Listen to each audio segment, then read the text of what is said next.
السلام علیکم۔ آج بدھ ہے، اگست کی 18 تاریخ۔ پاکستان میں اس شام کے 7، بھارت میں 7:30، اور یہاں ہمارے اسٹوڈیوز کی گھڑیوں میں صبح کے 10 بج رہے ہیں۔ وائس آف امریکہ واشنگٹن کی اردو سروس سے میں ہوں خالد حمید، خبروں کے ایک بلیٹن کے ساتھ۔ افغانستان میں بدلتی صورتحال کی خبریں آج بھی ہمارے بلیٹن میں سر فہرست ہیں۔ ان کے علاوہ کچھ دوسری خبریں بھی ہیں۔ کابل میں اپنی پہلی نیوز کانفرنس میں طالبان کے ترجمان ذبیح اللہ مجاہد نے سب کے لیے عام معافی کا اعلان کرتے ہوئے کہا ہے کہ اسلامی تعلیمات کے تحت خواتین کو تمام حقوق حاصل ہوں گے۔ انہوں نے بین الاقوامی برادری کو یقین دلایا کہ افغانستان کی سرزمین کو کسی کے خلاف استعمال کرنے کی اجازت نہیں دی جائے گی۔ ترجمان نے ملک پر طالبان کے کنٹرول کے بعد پیدا ہونے والی تشویش اور خوف و ہراس کو دور کرنے کی کوشش کرتے ہوئے کہا کہ ہمارے گروپ کا کوئی بھی شخص آپ کو نقصان نہیں پہنچائے گا۔ ان کا کہنا تھا کہ آپ کے دروازے پر دستک نہیں دی جائے گی اور آپ سے پوچھ گچھ نہیں کی جائے گی۔ ذبیح اللہ مجاہد کا کہنا تھا کہ گزشتہ 20 برسوں کے دوران ہزاروں فوجی ہمارے خلاف لڑتے رہے ہیں، ہم نے ان سب کو معاف کر دیا ہے۔ ان سے کوئی انتقام نہیں لیا جائے گا، انہیں پریشان ہونے کی ضرورت نہیں ہے۔ طالبان کی پریس کانفرنس کے رد عمل میں اقوام متحدہ کے ترجمان نے کہا ہے کہ ہمیں یہ دیکھنے کی ضرورت ہے کہ حقیقت میں کیا ہوتا ہے۔ ہمیں یہ دیکھنا ہے کہ انہوں نے جو وعدے کیے ہیں درحقیقت وہ ان پر کتنا عمل کرتے ہیں۔ کابل کا کنٹرول حاصل کرنے کے بعد طالبان نے افغانستان میں مختلف سیاسی شخصیات سے حکومت سازی کے حوالے سے کوششیں تیز کر دی ہیں۔ طالبان مذاکراتی ٹیم کے اہم رکن انس حقانی نے کابل میں سابق صدر حامد کرزئی، ڈاکٹر عبداللہ کے ساتھ بات چیت کی ہے۔ دوسری جانب ماہرین کا کہنا ہے کہ عالمی برادری کے خدشات کو مد نظر رکھتے ہوئے توقع ہے کہ طالبان اپنے گزشتہ دور کے برعکس خواتین کے حقوق اور آزادی اظہار کی پالیسیوں میں لچک کا مظاہرہ کریں گے۔ ماہرین کا مزید کہنا ہے کہ طالبان کو اس بات کا بخوبی اندازہ ہے کہ افغانستان کی تعمیر نو اور سرکاری امور کو بین الاقوامی امداد کے بغیر چلانا ممکن نہیں ہے۔ کابل کے بعض مکینوں کا کہنا ہے کہ طالبان کی طرف سے کنٹرول حاصل کرنے کے 4 روز بعد بھی دارالحکومت کابل میں خوف کی فضا ہے۔ ٹریفک اور کاروباری سرگرمیاں مکمل طور پر بحال نہیں ہوئی ہیں اور شہری زیادہ تر گھروں میں رہنے کو ترجیح دے رہے ہیں۔ ادھر طالبان کے بانی ڈپٹی لیڈر ملا عبد الغنی برادر قطر سے افغانستان پہنچ گئے ہیں۔ وہ دوحہ میں عسکریت پسند گروپ کی قیادت کر رہے تھے۔ امریکہ کے صدر جو بائیڈن اور برطانیہ کے وزیر اعظم بورس جانسن نے ٹیلی فون پر بات چیت میں G7 ملکوں کے لیڈروں کا ایک اجلاس آئندہ ہفتے بلانے پر اتفاق کیا ہے، جو افغانستان کے بارے میں حکمت عملی پر غور کرے گا۔ برطانیہ اور امریکہ کا کہنا ہے کہ وہ دیگر ممالک کے ساتھ مل کر افغانستان کے لیے مربوط حکمت عملی تیار کریں گے، اور جہاں تک طالبان کے وعدوں کی بات ہے کہ وہ کیسے کام کریں گے تو اس کا دار و مدار گروپ کے عملی اقدامات پر ہوگا، کیونکہ الفاظ نہیں بلکہ عمل کی اہمیت ہے۔ برطانوی وزیر اعظم بورس جانسن نے بدھ کے روز پارلیمنٹ کے ارکان کو بتایا کہ ہم اس حکومت کے بارے میں فیصلہ اس کے آئندہ اقدامات کے مطابق کریں گے۔ جانسن نے منگل کے روز امریکی صدر جو بائیڈن کے ساتھ فون پر بات چیت کی۔ وائٹ ہاؤس کے ایک بیان میں کہا گیا ہے کہ رہنماؤں نے افغان پالیسی پر اتحادیوں اور جمہوری شراکت داروں کے درمیان مسلسل قریبی ہم آہنگی کی ضرورت پر تبادلہ خیال کیا۔ وائٹ ہاؤس کے پریس سیکریٹری کے مطابق توقع ہے کہ صدر جو بائیڈن آج بدھ کو افغانستان کی صورتحال پر بات کریں گے۔ امریکی فضائیہ کی جانب سے کابل کے بین الاقوامی ہوائی اڈے پر انخلاء کے دوران افراتفری سے متعلق نئی تفصیلات جاری کی گئی ہیں، جن میں بتایا گیا ہے کہ قطر کے العدید ایئر بیس پہنچنے پر ایک فوجی طیارے کے پہیے کے ساتھ انسانی باقیات ملی ہیں۔ پینٹاگون نے ایک تصویر جاری کی ہے جس میں دیکھا جا سکتا ہے کہ سینکڑوں افغان باشندے امریکہ کے ایک فوجی طیارے میں بھرے ہوئے ہیں۔ یہ وہ دن تھا جب طالبان افغانستان کے بیشتر حصوں پر قبضہ کرنے کے بعد افغان دارالحکومت کابل میں داخل ہوئے تھے۔ کچھ افراد وہاں سے نکلنے کے لیے اس حد تک گئے کہ جہاز کی بیرونی سطح پر چپک گئے اور دوران پرواز نیچے گر گئے۔ امریکہ نے تقریباً 22,000 خصوصی تارکین وطن کو امریکہ منتقل کیا ہے۔ صدر جو بائیڈن کے مشیر برائے قومی سلامتی جیک سلیون نے کہا ہے کہ افغانستان سے انخلاء کے فیصلے کی بنیاد سن 2020 میں طالبان کے ساتھ دوحہ میں ہونے والا سمجھوتا ہے، اور یہ کہ پچھلے ایک سال سے افغان افواج ملکی دفاع کے فرائض انجام دے رہی تھیں، جبکہ امریکہ کی جانب سے انہیں تربیت، اسلحہ اور فضائی مدد حاصل رہی۔ وائٹ ہاؤس کی ایک اخباری بریفنگ کے دوران سلیون نے صدر جو بائیڈن کی جانب سے انخلاء کے فیصلے کی تائید کرتے ہوئے کہا کہ کمانڈر ان چیف کے پاس دو ہی آپشن تھے: انخلاء یا پھر افغانستان میں مزید فوج تعینات کرنا۔ صدر نے انخلاء کا فیصلہ کیا جو عین قومی مفاد میں تھا۔ بقول ان کے، صدر نے قومی مفاد میں درست فیصلہ کیا، کیونکہ اضافی فوج تعینات کرنے کا مطلب یہ ہوتا کہ خانہ جنگی کی صورت میں جانیں دی جائیں۔ انہوں نے جو بائیڈن کے الفاظ دہرائے کہ اگر افغان فوج اپنا دفاع خود کرنے پر تیار نہیں ہے تو یہ کام کوئی اور نہیں کر سکتا۔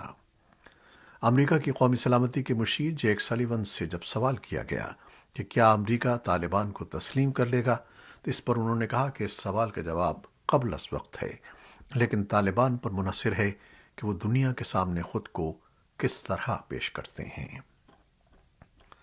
اسی دوران امریکہ کابل ایئرپورٹ سے بدھ کے روز لوگوں کے انخلاء کے کام کی رفتار کو تیز کر رہا ہے۔ عہدیداروں کا کہنا ہے کہ ان کا ہدف 5,000 سے 9,000 لوگوں کو روزانہ نکالنا ہے۔ ادھر جرمن ایئر لائنز لفتھانسا کا ایک جہاز بدھ کی صبح فرینکفرٹ ایئرپورٹ پر اترا۔ جرمنی کی یہ پہلی پرواز تھی جو اپنے لوگوں کو افغانستان سے نکال کر لائی ہے۔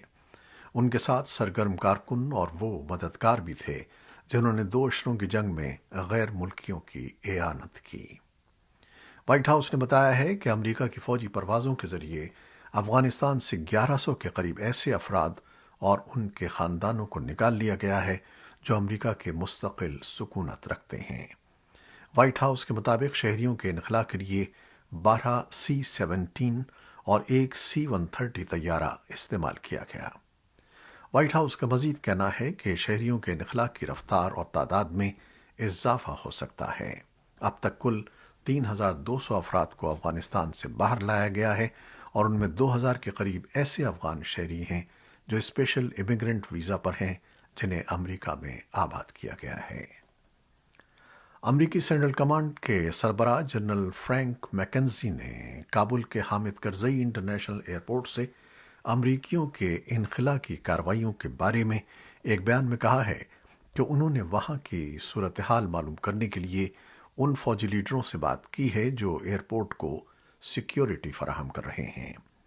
انہوں نے کابل سے نکلنے والے سویلینز کی محفوظ منتقلی اور انخلاء کے کام میں مصروف پروازوں کے لیے ایئرپورٹ کی صورتحال کو تسلی بخش قرار دیا۔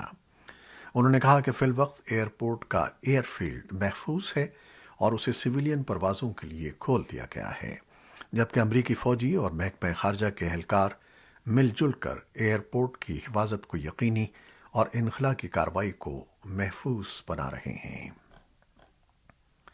یورپی بلاک کی خارجہ پالیسی کے سربراہ نے منگل کو کہا ہے کہ یورپی یونین طالبان کی اقتدار میں واپسی کے بعد صرف اسی صورت میں ہی افغان حکومت کے ساتھ تعاون کرے گی جب وہ بنیادی حقوق بشمول خواتین کے حقوق کا احترام کریں اور افغانستان کی سرزمین کو دہشت گردوں کے استعمال سے روکیں۔ جوزف بوریل نے یورپی یونین کے وزرائے خارجہ کے ہنگامی اجلاس کے بعد ایک بیان میں یورپی یونین کے موقف کا خاکہ پیش کیا تاکہ طالبان کے فوری قبضے پر بات چیت کی جا سکے۔ انہوں نے کہا کہ افغانستان میں بگڑتی ہوئی انسانی صورتحال سے نمٹنے کے لیے یورپی یونین افغان عوام کو مدد فراہم کرتی رہے گی۔ اقوام متحدہ نے کہا ہے کہ طالبان کے دارالحکومت کابل کا کنٹرول سنبھالنے کے دوران افغان لوگوں کو کئی مشکلات کا سامنا کرنا پڑا ہے، اور اس وقت ملک میں 1 کروڑ 80 لاکھ لوگوں کو امداد کی ضرورت ہے۔ منگل کے روز امداد فراہم کرنے والی تنظیموں کے نمائندوں نے بتایا کہ خاص طور پر اس بحران کے دوران نقل مکانی کرنے والے لوگوں کو فوری امداد پہنچانا بہت ضروری ہے۔ دریں اثنا اقوام متحدہ کے انسانی حقوق کے ادارے کے ترجمان روبرٹ کال نے کہا کہ اپنے گھروں سے نقل مکانی کرنے والے لاکھوں افغان عوام میں سے 5,50,000 ملک کے اندر ہی بے گھر ہو گئے ہیں۔ اپنے گھر بار چھوڑنے والے افراد میں 80% خواتین اور بچے شامل ہیں۔ افغانستان میں حکومتی اداروں پر طالبان کا تسلط قائم ہونے کے بعد پاکستان کے ساتھ طورخم کی سرحدی گزرگاہ کے راستے دوطرفہ تجارت میں اضافے کا رجحان دیکھنے میں آ رہا ہے۔ طالبان اور پاکستانی حکام کے درمیان مذاکرات کے بعد اتوار کی شام سے دوطرفہ تجارت کا سلسلہ بحال ہوا ہے، جبکہ محدود پیمانے پر یک طرفہ آمد و رفت بھی جاری ہے۔ افغانستان کے ساتھ دوطرفہ تجارت سے منسلک ایک تاجر کا کہنا ہے کہ پچھلے 3 دنوں سے برآمدات اور درآمدات میں اضافہ ہو رہا ہے۔ اس کے باوجود ابھی تک طالبان کی طرف سے سرحد پار افغانستان کے سرکاری انتظامی ڈھانچے کو حتمی شکل نہیں دی گئی ہے۔ کابل پر طالبان کے قبضے اور صدر اشرف غنی کے ملک چھوڑ کر جانے کے بعد بھارت کے وزیر اعظم نریندر مودی نے پہلی بار سلامتی سے متعلق کابینہ کمیٹی کا ایک اعلیٰ سطحی اجلاس طلب کیا اور افغانستان کی موجودہ صورتحال پر غور کیا۔ ذرائع کے مطابق بھارت اس وقت دیکھو اور انتظار کرو کی پالیسی اپنائے ہوئے ہے۔ ذرائع کا کہنا ہے کہ بھارت افغانستان میں قائم ہونے والی نئی حکومت کو تسلیم کرنے والا پہلا یا آخری ملک نہیں ہوگا، تاہم وہ افغانستان کے تعلق سے اپنے اگلے قدم سے پہلے مغربی جمہوری ملکوں کے رابطے میں ہے۔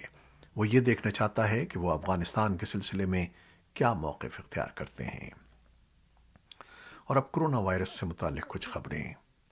پاکستان میں سرکاری اعداد و شمار کے مطابق گزشتہ 24 گھنٹوں میں 67 مریض انتقال کر گئے ہیں اور بھارت میں 493 افراد کے ہلاک ہونے کی اطلاع ہے۔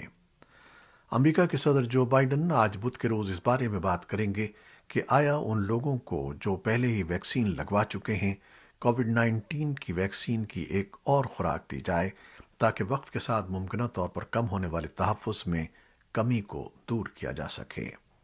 وہ انتظامیہ کی کووڈ-19 کی ریسپانس ٹیم سے میٹنگ کے بعد اس بارے میں بات کریں گے۔ وائٹ ہاؤس کی پریس سیکریٹری جین ساکی نے منگل کے روز نامہ نگاروں کو بتایا کہ حکومت کئی ماہ سے یہ یقینی بنانے کی کوشش کر رہی ہے کہ اگر FDA نے بوسٹر شاٹ پروگرام کی سفارش کی تو ہمارے پاس ویکسین کی کافی سپلائی موجود ہو۔ عالمی ادارہ صحت نے حال ہی میں بوسٹر شاٹس کو عالمی سطح پر کم از کم ستمبر کے آخر تک روکنے پر زور دیا ہے تاکہ کم آمدنی والے ملکوں میں ویکسین کی مزید ابتدائی خوراکیں دستیاب ہو سکیں۔ ممکنہ طور پر ستمبر میں شروع ہونے والے بوسٹر شاٹ پروگرام کے تحت سب سے پہلے جن لوگوں کو شاٹس دیے جائیں گے ان میں front line health workers, nursing homes کے رہائشی اور دوسرے معمر افراد شامل ہیں۔ امریکی شہر نیو یارک میں ویکسین مینڈیٹ منگل سے نافذ کر دیا گیا ہے، جس کے تحت 12 سال اور اس سے زیادہ عمر کے افراد کے لیے ریستورانوں، فٹنس سینٹرز، تفریحی مقامات اور دیگر کاروباروں میں داخلے کے لیے کووڈ-19 ویکسینیشن کا ثبوت دکھانے کی ضرورت ہوگی۔ CDC کے جاری کردہ ویکسین کارڈ کی تصویر بھی قابل قبول ہے۔ ہیٹی کی سول پروٹیکشن ایجنسی کے مطابق ہفتے کے روز آنے والے تباہ کن زلزلے سے مرنے والوں کی تعداد تقریباً 2000 تک پہنچ گئی ہے، جبکہ تقریباً 10,000 زخمی ہیں۔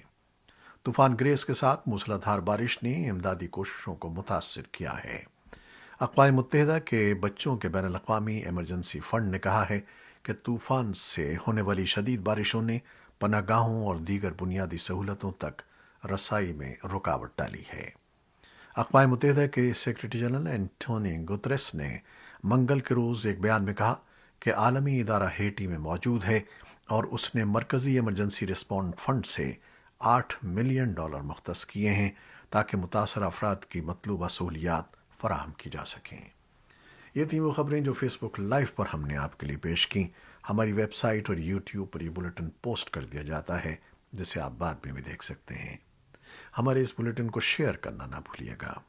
خالد حمید کو اب اجازت دیجیے، اللہ حافظ۔